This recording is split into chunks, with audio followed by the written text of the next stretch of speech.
Merry Monday, everybody. I hope you're having a happy Merry Monday all day long. We're alive, coming all the way from New Orleans, Louisiana. Happy New Year, everybody. I am so excited to be sharing with you all new episodes from Real Talk with Mary J at 7 o'clock p.m. Central Standard Time. But listen, I have such a great treat in store for you. I have this powerhouse sharing with us in the studio. Dr. Angie Gray. She is an author, an inspirational speaker, a coach, a consultant. She has a powerful book called Back from the Brinks. I'm going to have her to come on in the studio right now so she can tell you all about this amazing book that she has launched, Back from the Brink with Dr. Angie Gray. Welcome, Dr. Angie. Hello, and thank you so much for having me here. I am grateful. I am so excited to be here with the real Mary J. Thank you. Real Talk with Mary J. I love it. Yes, honey. And I am so excited to have you sharing with us again. You have such an amazing story, such a powerful story. And you stayed on my heart. You were on my show before. You're back by popular demand. And I just wanted to make sure that as we finish the month of January, because this is a brand new year, that everybody is going to go into the next month powerful, charged, and strong. And I know they're going to be inspired by your story, Angie, all over the world. So, will you let all of our listening audience know exactly who you are and all of what you do? Yes, thank you so much once again. So, I am first and foremost a woman of God and a blessed soul. I am such a grateful person to be here and to be back from the brink is just, that sounds cliche, but I'll tell you, it means the world to me. First and foremost, I am the wife of Dr. Johnny Gray, and I have four beautiful daughters. We reside here in New Jersey, and we have two dogs, Marley and Maisie. And on top of that, my husband and I want to be a blessing to others, just as so many have been blessings to us, which is why we started Empowerment Matters LLC, which also branches out into Onyx Expressions LLC, Onyx Expressions Publishing.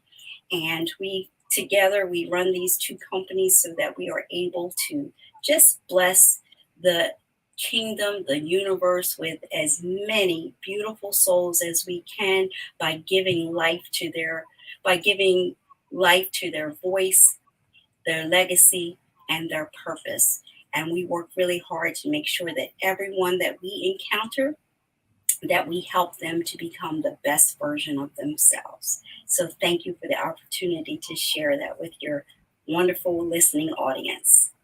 Well, once again, Dr. Angie, you already know that I'm just on the edge of my seat, and our audience will well know as soon as you begin to share your powerful, amazing story, how God just bless you. So thank you for accepting the invitation to come on the show once again.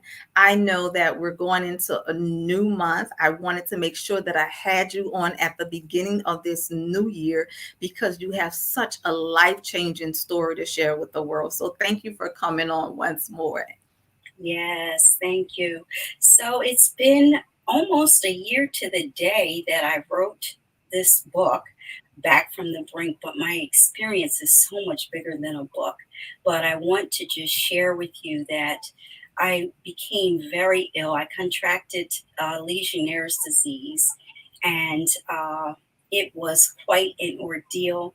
When I say fighting for my life, I literally was fighting for my life. I spent over 2 weeks in the hospital, of which 10 of those days were in ICU, in the intensive care unit. And when I tell you that it was a close call, it was a very close call. And I used to call it an ordeal, but what I now call it is a blessing in disguise. It has truly been while it was a near death experience, it is a blessing because I have gotten so much from it. I've learned so much. And I go back and I think about it, and I just get those blessings and those lessons all over again. And it was a trying time, a challenging time. But you and I both know, as the woman of God that you are, that without a test, there is no testimony. So, hallelujah. I'm just thankful to be here and thankful that I do have this testimony and that I passed that wonderful test. Oh my God. Did you pass the test? You passed the test. Listen, and you passed it in such a big way that, your story is going to just empower others all around the world. Those who are without hope, those who are right at the point of decision making, because we're going to share how God just had you to make a decision and all of the things that he had already walked you through, Dr. Angie, and to bring Yes, you to that place. So yes, that back from the brink is definitely not a cliche by any means. It that's it. is an Woo. experience that you encountered with God. And I remember when you shared your amazing story with me, I just had goosebumps, and it's I just was just so going to tell you, I um got them right now. it is so compelling. It is so compelling. So, I want you all to share right now. Go share to your groups, share to your women groups, your ministries, your organizations. Go share on your page right now, because someone is going to be blessed by this amazing story from this powerful woman of God. And what I just love about her spirit is that she's so humble. She is so humble. When you get in her presence, you can just feel the humility and the compassion that she has for people. So thank you so much, Dr. Angie, for taking time out of your busy schedule to come and share with us once more. Yeah, So from the brink yeah. back from the brink. Now, you shared with the people thus far that you contracted a disease. Can you tell them what's the name of it again, and how did you contract that disease? Yes, Legionnaire's disease. It's an older disease, but it mimics COVID. So the interesting part about that is that it came about in, I believe, 1976 in Philadelphia, where a group of doctors were assembled for some professional development, and they participated in this. And then when they left, like 2 or 3 days later, everybody was just getting very deathly sick. And it turns out that this is not something that's passed person to person, it's passed through the HVAC system. So many of the people listening today may remember that I had lost my father in November of 2021. And as a result, my husband decided to take me away just for a little getaway right after the funeral. And we went away after the funeral and traveled to an Airbnb, beautiful facility. However, I now know, have learned from my doctors that it was probably that very beautiful facility that took me down, because I was in the hot tub, and they say that it probably transpired through, probably got to me through the hot tub, which is one of the many ways that it is passed on to others. And I said to them, but what about my husband? Why didn't he get sick? I don't understand. We were in the same facility. And they said that that was probably due to the fact that my immune system had been compromised by grief, because I was in bereavement stage of losing my father, because he transitioned. And they say that when that happens, whether you realize it or not, your immune system does weaken just a little bit, enough for some things to get to you that don't get to other people. So Wow. yeah. So long Wow. story short, go ahead. Just pause for a moment, because people really need to hear this. I don't know if they're grasping what you just said, that you were dealing with grief, due to the loss of your father, your husband took you away on a self-care vacation just kind of relax and get away from everything and to just, console you during this time. A very nice resort. And in the hot tub, you contracted this disease. And Yeah. it's a disease that is mainly where they're warmth and that type of thing, and moistures where they're hot tubs, saunas, those type of things, right? And Yeah. so you brought out a great point, like why didn't your husband also get this disease along with you, because you two were there together, but you were dealing with grief.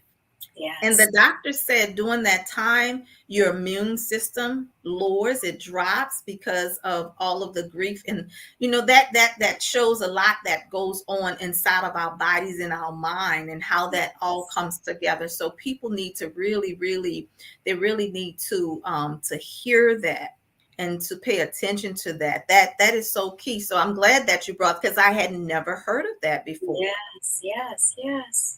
Yeah, and it's so important. And this is one of the things that we really work hard to teach others that we encounter about self care.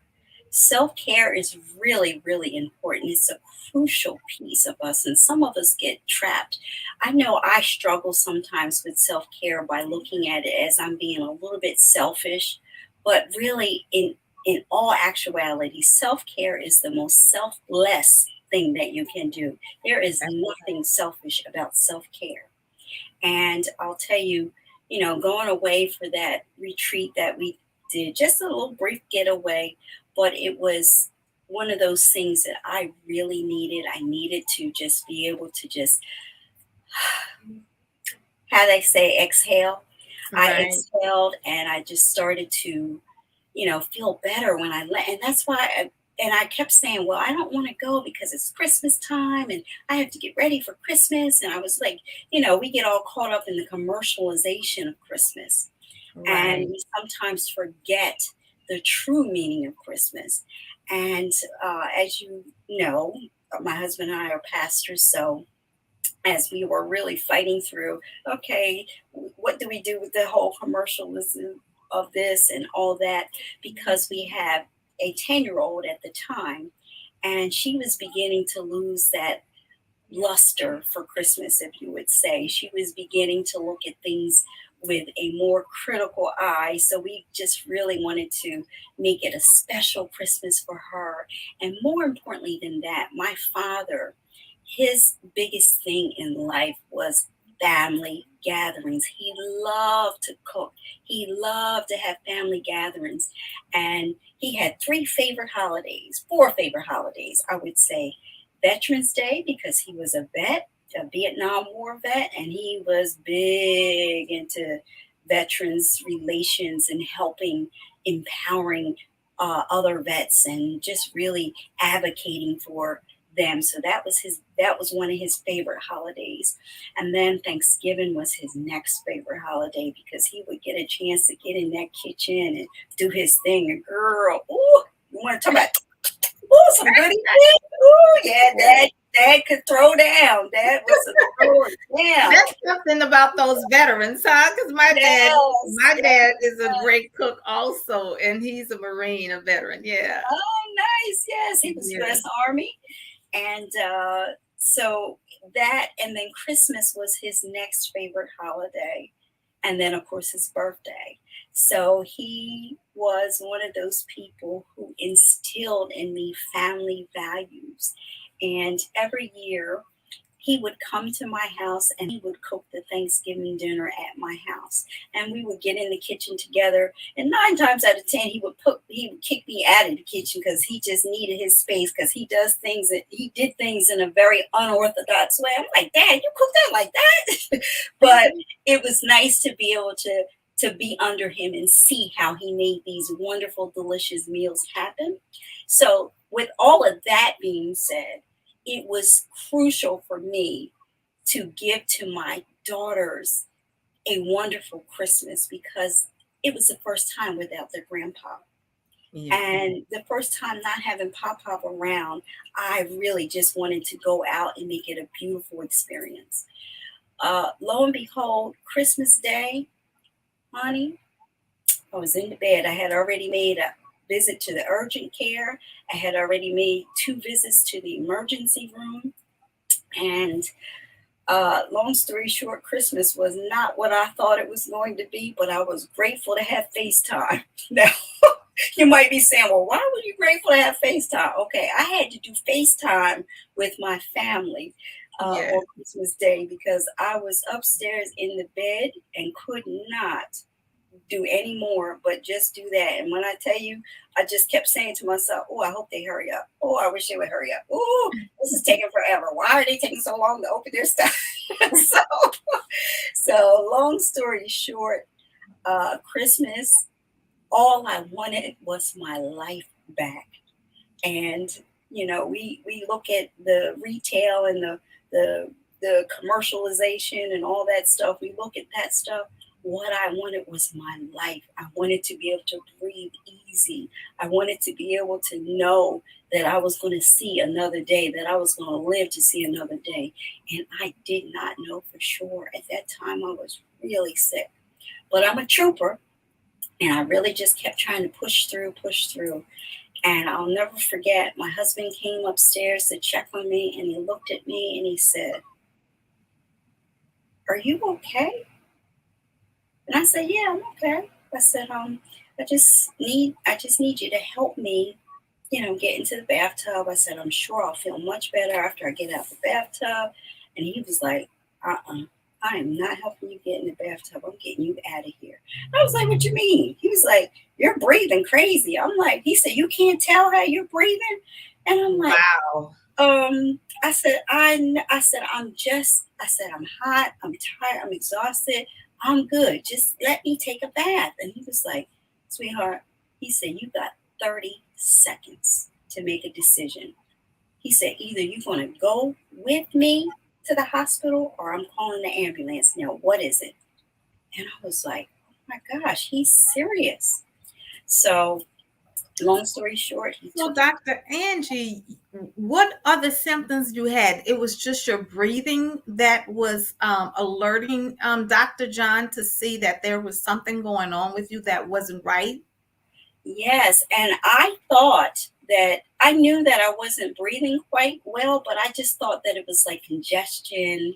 I just thought, it wasn't as bad as I tease him all the time about being extra, so I thought he was being extra. I knew I didn't feel well, obviously. I knew I was sick, but I Yeah. had no idea how sick I was. And he said that he could look at me and tell that I was not breathing properly.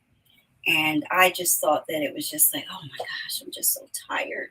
Like I wasn't seeing it as that. But even my speech then began to become labored. So not just my breathing was labored, but my speech. I was like taking a breath in between, taking a pause in between words. And thankfully, for once, he did not listen to me, and he got me to the hospital. And I'm just so grateful for that. Now, Dr. John said that you all was having a book launch the same day that you went into the Yes, hospital. And yes, I remember, I remember this story, that's why, I thank God for so many relationships all around the world and those of us that just connect together. I remember him putting up a post saying to pray for my wife, Dr. Angie. I remember one of our other powerhouse, Power Voice sister, Yashika B, putting in the group, let's go to war for Dr. Angie. And let me just say that to all of the listening audience that hear this. When you see somebody post that, that is the time to go into prayer without questioning, right? It's not yes. time to say what's wrong and what's going on and where is she and how is she. And especially when I saw your husband send that out, that post to start praying, we all begin to pray. We all begin to pray and Thank walk you. I'm And so grateful for the prayers. Yes. yes, yes. And that is the power of connection, because I know a lot of times people, look at social media as though, oh, they're saying too much, they're doing too much, but prayer changes things. And the Yes. power of prayer, when people that are in your circle and people that can, come together and just join arms together and begin to go to God in prayer. I didn't know the severity of what you were experiencing at the time, but your husband said that you were pale, because I'm looking at the notes that he's commenting in the section. You had fever, you were pale, and you were breathing, funny. You were out of breath and you had a high fever and you were pale. So even though you couldn't see what he saw, and you just thought that maybe you're hot, you're overheated, you need to relax and just take a bath and settle down, he saw it. So, with urgency, he gave you an ultimatum. Look, you coming with me right now, or you leaving here in the ambulance. So Yes. let's tell the people what happened, because this is where it really gets intense. So I want all of you to share this with everybody that to hear this powerful story. What happened now, Angie? You're with your husband. Did the ambulance come, or did he bring you there? So literally carried me out to the car and drove me to the hospital, which was not far away from us, thankfully.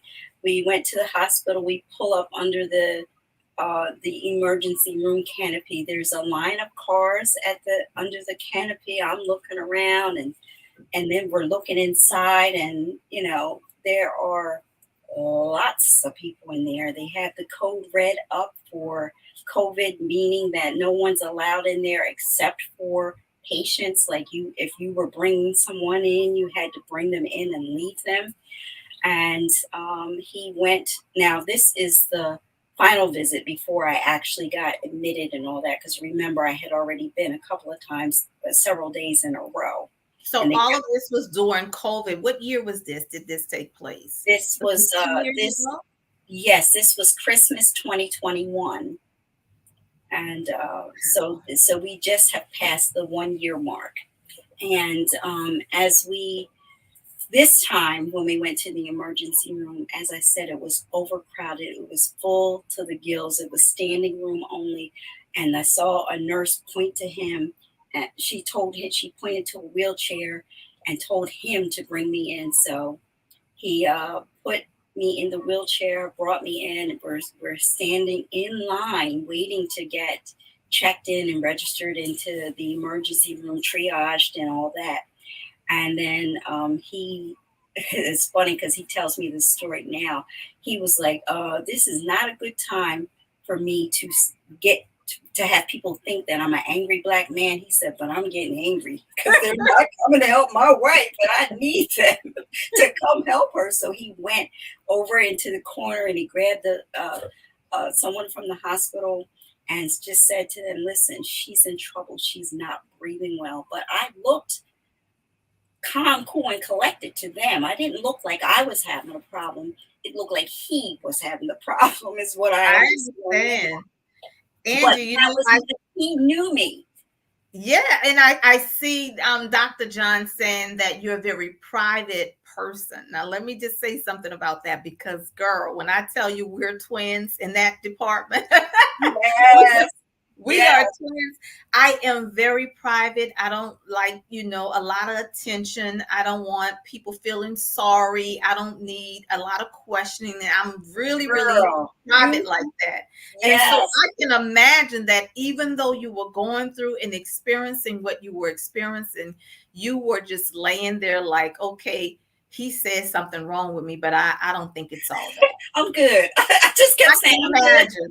I can imagine. So I am so glad that he alerted the people, because I remember when I went through a fire, I said that the whole side of my face was burned from the top of my hairline and down to my chin. And I was just laying in the emergency room, like just moaning, but not excruciating. So it didn't look like it, it was of urgency. I had an ice pack on the side of my face, so the triage nurse didn't really think that there was a real issue. She really thought Right. that, somebody knocked me upside the head or something. She even Right. made a joke about it, and I was so angry when she joked that way, because I was not indignant, I was not yelling, I was not, screaming, and so I was very, very calm. And I Right. told her, I said, I just got in the fire. My face is burned. And when I'm lifted, she said, oh my God, get her to emergency really quickly. And so Mm-hmm. I can imagine you just laying there while everybody, because that's how it seemed, like everybody's moving in fast motion and you Right. just sitting Right. there cool, calm, and collected. Boy, So you now, nailed it. You nailed it on the head, because when he finally got this person to look at me, they put the pulse oximeter on my finger, and he looked at it, looked at me, looked at it. He's like, oh, this thing is busted. And he tossed it to the side, and he said to his colleague, he said, give me another one. Put the thing back on. He said, oh, shit. so, so excuse my language, but that's what he said. And then he said, go get her back here. She has to come back right now. So he right, took me to they took me to get an EKG first. They threw oxygen on me, took me to get an EKG. The lady is like looking at the EKG. I asked her, I said, so what are the results?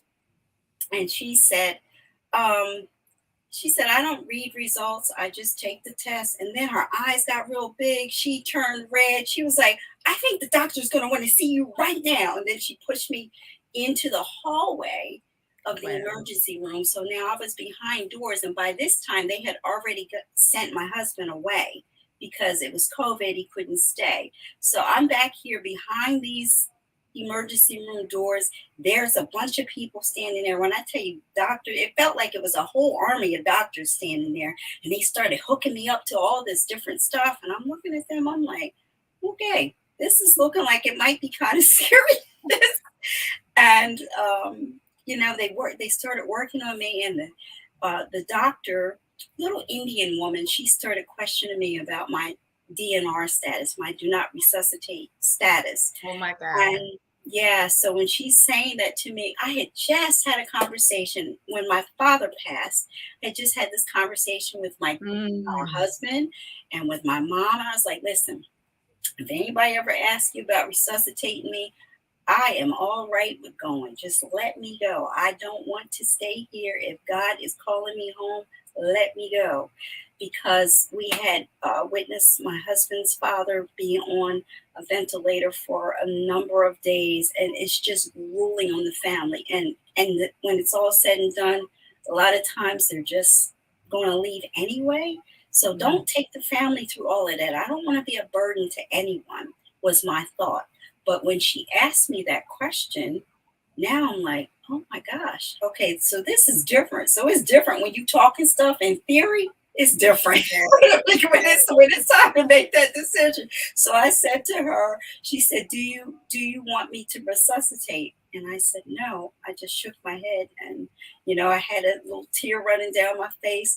And she walked away for a second, and she came back. She's looking at the machine, and she's like, no, I need to know, do you want me to resuscitate? Do you want compressions? Do you want me to put my hands on you? And she's like yelling at me. And I was like, oh yes. God. At that point, in that little brief second that she walked away, when they say that your whole life passes before you, your Gee. whole life passes before you. And, what I saw was my little 10-year-old waving to me, and she's crying and she's saying goodbye. And I realized, oh my gosh, I cannot leave this baby. I'm not ready to go. So then she said, do you want to resuscitate or not? And I said, yes. And that's the last thing I remember. The next thing I remember is when they were then trying to prepare me for to move it to the ICU unit. And at that point in time, they were asking me and telling me what the game plan was. So it was a little huddle of doctors, and they were telling me that they gave me these three things that they were considering. One was a tracheotomy and to put in a breathing tube.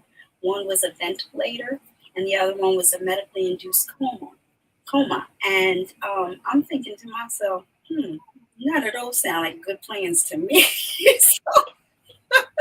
And I am when I tell you I'm a praying woman, I am a praying woman. And I just, the prayer was choked right out of my Oh throat. my Like God. I couldn't pray. I just couldn't. I was trying to focus and I was trying to pray. And all I could say was, Jesus, Jesus, Jesus. There's Oh, something about that name. yes, yes, yes. And that's all I could muster to get out. And, as I lay there, I thought to myself, I don't like any of those options. I pray to God that somebody advocates for me. But I couldn't pray. But when they came back over, they said, we have, we've decided what we're going to do. And I said, okay. Now, mind you, I'm not really talking. I'm just kind of yes, no. And so then they say, we've decided to try this thing called high flow oxygen. And I said, oh, okay. Oh, thinking, okay, I never heard of that before, but okay. So then they started explaining. So I was thrilled that they came up with this thing besides those three options that I had never seen turn out well. And so they put me on this high flow oxygen, and and I'm very sensitive to sound, so it sounded like I was in front of a jet engine to me. It was loud, and oh my gosh, it was driving me crazy. But that's what they did for me to get me into the ICU. By the way, I was in that hallway for 2 days in the hallway because there were no beds because of Wow. COVID. So I was in the hallway for Oh two my days before they were able to get me into ICU. And when I went to ICU, I was thrilled. I was like, yes, I'm getting out of the hallway. I can have a TV now. I can, whatever. I'm thinking all these crazy things, and it's stuff that it's just because you're there like 24 hours, you're not really sleeping. And when you are sleeping, you're not really sleeping because they're poking on you, they're pushing on you, you're listening to these machines. You just have so much going on. And I think I was just trying to calm myself because my husband wasn't there. Nobody was there with me. When I say nobody, I mean there were only strangers, hospital personnel, um, and of course, God. He was there with me. And that's what kind of calmed me down. And that's where Back from the Brink comes from. Um, Back from the brink. Angie, you were dealing with all of this within yourself, not understanding what was going on. You didn't like the options that were given, and you could not even pray after praying. And that's oh my gosh. Such a powerhouse yourself, a woman of God that continues to pray, you and your husband pastoring together, laboring for everybody, pouring out. And see, people need to hear this because they don't hear the behind the scenes stuff that men and women of God go through. They show up and they know they get a preach word, they get a word of empowerment and inspiration and to move forward in life. But then when you're behind the scene of it all and you have to call for prayer, and you need that the people of God that will intercede on your behalf and come together, you didn't know what decision to make, but inside you were just whispering, Jesus, Jesus. And he began to have, we already know, dispatch those angels all around from the north, the south, the east, and the west, and come together to war in battle while you're making that decision. yes, And finally, there it was. You see your little girl waving by as tears are, falling from her eyes. And I remember you sharing that with me before, that was the moment that you really knew that, okay, I said do not resuscitate, but I cannot leave her. She is not prepared. She is not ready for me to go. She needs me. And we hear this all the time, Dr. Angie, that all we need is a why. You yes. know, And that's that why I was the really why. was so excited about you coming on the show, to end this month of January, because there's somebody that is watching right now, and all they need is a why. All they need is hope, a reason to push forward and to pull through. So there you see your little girl waving by with tears streaming down her face as they roll you away without your husband, without anyone else by your side due to COVID. And now you rolled away from their sight and left in the hallway for 2 days. Yes, yes, yes. What was really going on in your mind those 2 days? What were you thinking? Or were you able to see everything that was passing before you? Tell us what those 2 days were like. Yeah, so during those 2 days, I had multiple conversations with God, and I know it that, sometimes we hear about, heaven is real, and, you see these movies and you think to yourself, okay, yep, they saw the light. Okay. But as a woman of God, I know the power that He has. But I still wasn't completely convinced that you could go to heaven's doors and then turn around and come back. But in this case, I saw the light. And as I saw the light, it felt like I was the only one in this entire world. And I was just having this conversation with God. And at the time, I was kind of peering into the light, trying to figure out, is this what I think it is? Am I alive? Am I dead? Like, I'm trying to figure out if I am still among the living at this point. Wow. And as I'm looking into the light, and it almost felt like I was being drawn towards the light. And I thought to myself, oh my gosh, I said, I bet there's beauty on the other side of that. I should go. And then I kept getting that image of my daughter. That image of my daughter will forever be etched in my mind because it was she, that image, that kept me from moving forward and going to pursue that light. And, when I say I saw the light, not only did I see the light, I heard the light. And the light spoke to me, and I decided, I know now that the light heard me. He heard my cries. And he said to me, you have a decision to make. You have a decision to make. And that to me was what I needed to hear. Sometimes we hear what we want to hear, but we don't hear what we need to hear. And I needed to hear that it was my decision. And see, as you well know, God gives us several things when we are conceived. And one of those things is choice and free will. Yes. Yes. This is when that matters. This is when this really comes into play. When He gives you the choice. Do you want to stay or do you want to go? And He can grant either one of those. So I was there, and I know that that was the Holy Spirit. That was the Spirit speaking to me. And I felt it. And then all of a sudden I heard, relax, I got you. And I have heard that before. I was in a terrible car accident a few years ago. And I heard the same calm voice, relax, I got you. And to hear that just changed my disposition. Even though I'm sure I was scared, I didn't feel scared anymore. I felt like, okay, we had this conversation, God. I thank you. I know that you're going to let me sit. Like I became assured. So that song, Blessed Assurance, it's real to me now. It's My. real to me because I was assured that it was going to be okay. Now, He didn't promise me that it was going to be easy, but He did say it was going to be okay. And I'm just so grateful that I had that relationship with Him.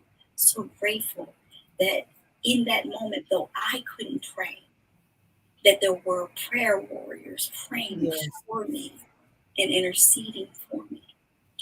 And I'm just a blessed soul. And it's not about me. None of this is about me. This is about having that testimony to share. Tell your story so that God can get the glory. That's what one of my authors always says, Pelly Hunkin. She always says, tell your story so God can get the glory. And that's what I have to do. Absolutely. I have to tell the story. And initially, when I came home from the hospital, as I said, I was, in the hospital for over 2 weeks.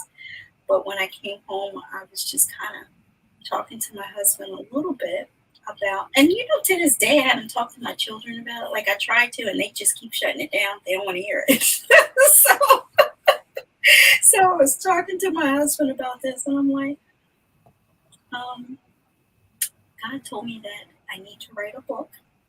He even gave me the name of the book. He told me that the name of the book is To Be Back on the Brink. I said, that's all I know. I don't know anything else. And when I shared that with my husband, he said, well, then you have to do it. You have to write the book. And I said to him, people are going to think I'm crazy when I start telling them about the light. I said, do you know how many people criticized people when that movie came out, Heaven is Real? They talked about them. I said, how much can I really share? I said, I'm scared. I said, I don't want people to think I'm crazy. And I don't want people to think it was the medication. Because remember, at the time where this conversation took place, I didn't have a drop of medicine in me. So it wasn't the medicine. It definitely was not the medicine. That medicine didn't come until well after this conversation. And, I was afraid to share, but then I spoke with someone, a couple different people, and they said, you have to write the story. You have to do it. And I was like, I'll get to it. I'll get to it. And then I said to myself, this is what God is talking about. This is why you're in trouble now, because you keep procrastinating. Stop dragging your doggone feet. So I'm having this whole conversation with myself. Yes. Man, sometimes we just don't get it. And then, I just had the opportunity. That's funny because when I left the hospital, I had a team of 8 doctors that each one of them had to clear me. And when I left, they told me, this is going to be a 6-month journey. Don't even Wow. think about being yourself for 6 months. Oh my, 6 months? Oh my goodness, what do you mean? And sure enough, it was about 8 months before I started feeling back to myself again. So I'm just kind of getting there. I'm just getting there now. But initially, because Legionnaires is one of those big diseases that they get people involved with, like they get the government involved, and it's just one of those things. I went to the infectious disease doctor, and it's so funny. So she's checking me out, and she's like talking, and I said to myself, "You need me finished?" So I said to her, a lot has happened, and I start telling her the story that I just shared. She starts crying. And I'm thinking to myself, okay, she's a doctor. Wow. So then she says to me, when it was all said and done, I was getting ready to leave, and she said to me, do you want to know why I was crying? I said, I do. She said, it's not because you were telling a story. She said, it's because I lived that story.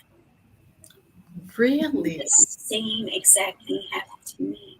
She was part of the first wave of COVID, and she had experienced the light.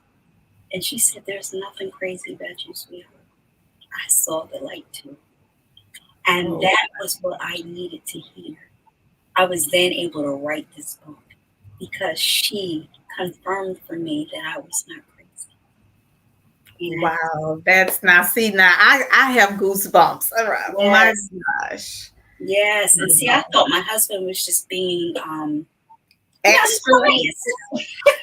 He's biased. He's not going to tell me I'm crazy. So I because was like, he's your husband. hemming and hawing, hesitating. But when she told me that, I was like, you know what? And then I said to her, I said, will you write the foreword for my book? And she Wow. said, girl, she said, COVID is so bad right now. She said, I would love to. She said, but I don't know when I'm going to be able to catch my breath. So I said, okay. She said, I'll take care of it eventually. She said, but please know this, you are not crazy. I saw the light, I heard the light, and I spoke to the light. I was And like, she spoke to the light just the same as you in your story. yes. Wow. She told me that I represented hope. So a few minutes ago, you said something about hope because when I was at the hospital, people were nurses and doctors. I connected with these people. And one lady came, well, several of them came, to my floor, to my room. And they weren't even supposed to be in ICU. They're not ICU doctors. They're not ICU nurses. But they came to talk to me. And they said, one lady in particular, she said, can I ask you a question? She said, you don't remember me. She said, but I remember you. And I said, okay. So I'm thinking she's talking about from somewhere else. I'm not thinking she's talking about the hospital. But she says, I was one of the nurses that took care of you in the ER. And I was like, oh, okay. She said, can I ask you a question? I said, yeah. She said, are you a praying woman? So I just kind of chuckled. Now, mind you, I still got this big doofus thing on my head, this oxygen thing. And I said to her, I said, yeah. I said, I am. I said, as a matter of fact, my husband is a pastor, and so am I. I'm an ordained minister as well. And she said, I knew it. She said, I knew it. She said, when I was working on you, she said, when they were in that room and they were working on you and I was in there, she said, I felt the presence of God. I felt Mhm. the presence of the Lord. He was there. I felt him. And Wow. I started crying and oh, I'm trying to hold back the tears right now. yeah. You'll So, know them by the fruit they bear. And and it's just so wonderful that God will have people in the corners of the earth everywhere, that you had a team of 8 physicians working on you, and thank God that there was some in there among you that knew God and felt the power of the Lord working through you. and let me say this because what you just said is critical. Of that team of doctors, every one of them believed that I had COVID.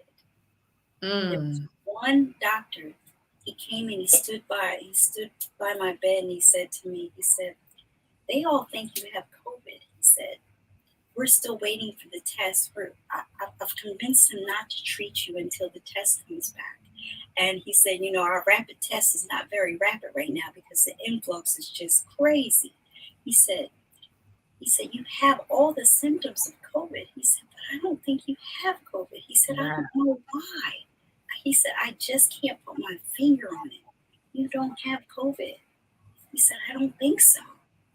Well, one of those other doctors that had to clear me was a lung specialist, a pulmonary um, specialist.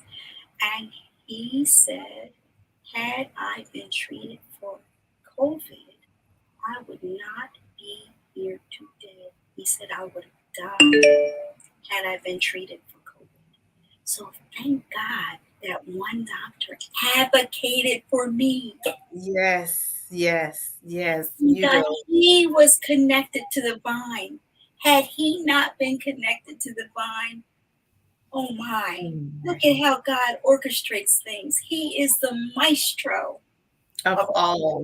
maestros, That's why, oh my goodness. That's why whenever someone is going into surgery, I always say, God, steady the hands of the physician. Yes, Yes. Cause them to see the unseen and know the unknown. What the natural eye can't see, reveal it, you know. And so that is so powerful, Dr. Angie, because it started off with them giving you three options. And you could be sitting right here talking to me right now through a voice box, through a Yes. trace in your neck right now. Yes. And Yes. because of the power of prayer, your faith and the faith of your husband that came together And and the just prayer warriors. believe God, all of the prayer warriors that were standing on the walls praying, you know, praying heavens down, you know, to come down and to see about you. So that is such a powerful story that you have back from the brink, hearing God, seeing the light, and answering the call that it was not your time yet, that you could not go towards the light, as you so said. You said it was such a beautiful light that you felt like, yeah, I want to be there, I want to go there. But then you remembered your why. And so many times, you know, as you said, God gives us the free will. You remembered your why and your reason for being here. And I know that this book is just going to bless so many other people, change so many lives when people read your book, Dr. Angie. I'm gonna pull it back up on the screen. Let people know how they can get a copy of this. And I love Back from the Brink, but I also love this here. This is Yes. powerful. I love it. Thank you. So that is our new reveal. We just did that today.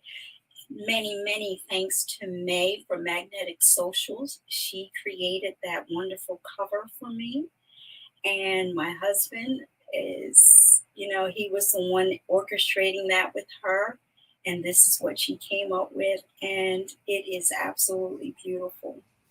And we decided to not relaunch, but re release the book with the new cover and the afterword that shares with everyone that I am alive and well, and that voice that spoke to me told me to make sure that I bring as many authors, published authors, into this kingdom, into this universe as possible. So I am now on a mission. I am on the mission to give life to their voice, their purpose, and their legacy. We all have all of those things within us, but I'm on a mission to help share that with the universe through the published books that are in each and every one of us. Every one of us has a book in us. We have a story in us. It's my job, as the light told me, to make sure that I'm able to draw that book out of you and help that book to be birthed. And think about it. Think about a world without writing. Think about a world without the Bible. Think about a world without signs, traffic signs. Think about a world without instructions. The greatest instruction manual that we have is the, basic instructions before leaving this earth, the Bible. Think about that. So, writing is a crucial, crucial thing that I have been entrusted with. I have the gifts and the talents that are necessary. And for once, I learned from this near death experience to stop playing with my gifts and talents. I thought it was to bring forth books, I thought it was my book that God was waiting for. And when he Mhm. had that conversation with me, he said, "Sweetie, you almost got it. You almost got it. But I want you to do more than just bring your books forward. I want you to share with the world, share with the universe that everybody has a story. You That's have powerful. to give life to it." So that's what I'm doing. I am going to do it all day, every day. Thank you so much for sharing your gift with the world, Dr. Angie. Let the people know. I know, take a moment because I know you shared a whole lot, and just to revisit that, just to go back and recall that, and to walk through it. I know that just hearing it and hearing how God just brought you through step by step from the grief of your father, going through that type of grief, going on a getaway with your wonderful husband that was there with you, and then to experience this. And so, and going from one thing, and it kind of just went so fast, one thing to, it went from one extreme to the next, to the next, to the next. And you shared that you've never really shared it with your children, and just to relive it, just to revisit it. I know it has to be so just as intense as it was then, is perhaps why they may not want to go and revisit that with you, because just seeing you, because you couldn't see you, but they were able to see, they were able to see Dr. John, to his response and how he had to deal. Your 10-year-old baby girl that waved goodbye with tears streaming down her face, not knowing if she would ever see mommy again. But that was the catapult that caused you to say, I'm going to fight because it's not my time yet. And I am so thankful to God, along with so many others around the world, and those who are listening to your powerful, amazing story, that they're so glad that you kept the fight of faith and you refuse to let it go, To God be the glory. Yes. Yes, yes, yes, yes. And he is going to continue to get the glory from your story, this powerful book. I'll put it up on the screen once more. I love the edit that you did. We went from this book right here to, and I love the book there as well. And just coming back with the edits that you put into the book, and come back with this powerful cover as well. Back from the Brink is Dr. Angie Gray's story, everybody. So I want you to tell people how they can get a copy of this amazing book to share with others. Yeah, so I would be very, very honored and privileged to sign a copy of this book for anyone who wants to have one. I would ask that it is available on Amazon. However, I want to be able to inscribe that book for you. So I ask that you reach out to me through my email, which you can get from my website, drangieGray.com. And you can do it that way. I am going to go update it with the new book cover. I told you we just got it today, so the old one is still there. Yay! What Wonderful. And I love it. a blessing. And so you can reach out to me that way. You can reach out to me at Dr. Angie Gray at gmail.com. I also have a very official Dr. Angie at empowermentmattersllc.com. But either way, reach out to me, to my husband even. We are both on Facebook, and you can find me under Angie Gray on Facebook. So And so that, you all can go and go to Dr. Gray's website, and you can also follow her right now at Dr. Angie Gray. Follow her right now on social media at Dr. Angie Gray. Angie Gray, go there right now and begin following her, and get a copy of this powerful book at drangiegray.com, and she'll be happy to sign that book for you and make sure that it gets in your hand. It's going to be a book that you can share with others, this powerful story. I'm so glad that you came on to share it, Dr. Angie. So happy to have you back sharing with us on once more, and all of the wonderful work that you are doing with your company. Let them know the name of your company again, and share that yes. with them. So we have two companies that we kind of operate together because we haven't figured out how to separate them at this point. Because one is Empowerment Matters LLC, which is what we initially started. And then back during 2020, my husband started Onyx Expressions Publishing LLC. And it's funny because since I've come home from the hospital, I've kind of hijacked the man's business. Uh, so we thought it was to publish our books. We have a number of different ones, so we thought that it was to take care of those books. And as it turns out, it's Just not. you're doing it too quickly. Show them. Hold on. Take your time and show them. Pull it. Yes. Okay. So we Let me thought it see. was to simply publish our own books. We figured we would be doing that. This is my husband's. Quitting Was Not an Option, Dr. Johnny Gray. Also available on Amazon or at his website. We prefer a website because we want to make it personal for you. We want to sign. That's that. We have One Good Sip at a Time, and this is one of a series. This particular one is about spiritual growth. I have another one which I'm so excited about.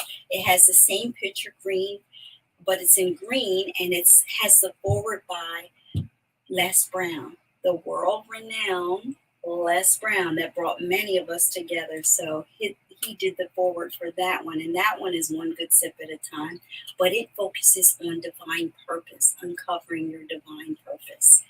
And we have a number of um, anthologies that we have out there, and I want to share this one. This is the one that you spoke of earlier that was launched while I was fighting for my life.